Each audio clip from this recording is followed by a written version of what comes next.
এই মুহূর্তের বড় খবর, রাষ্ট্রপতি শাসন জারির সুপারিশ করলেন রাজ্যপাল। মুর্শিদাবাদে ওয়াকফ অশান্তির জের আর তার প্রেক্ষিতে এবার রাষ্ট্রপতি শাসন জারির সুপারিশ করলেন রাজ্যের রাজ্যপাল।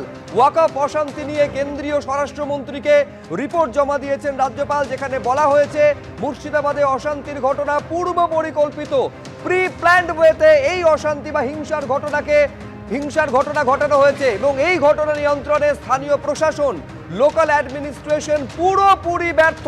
পরিস্থিতি যদি খারাপ হয় তাহলে কেন্দ্র হস্তক্ষেপ করুক, প্রয়োজনে রাষ্ট্রপতি শাসন জারি করা হোক, এই সুপারিশ রাজ্যপালের তরফে করা হয়েছে। একেবারে কেন্দ্রীয় স্বরাষ্ট্রমন্ত্রীকে যে রিপোর্ট পেশ করেছেন রাজ্যপাল মুর্শিদাবাদে অশান্তির প্রেক্ষিতে, সেই রিপোর্টে রাষ্ট্রপতি শাসন জারি সুপারিশ করলেন রাজ্যপাল। এর আগে আপনারা জানেন যে বিরোধী রাজনৈতিক দলগুলির তরফে একাধিকবার রাজ্যে রাষ্ট্রপতি শাসন জারির কথা আবেদন জানানো হয়েছিল।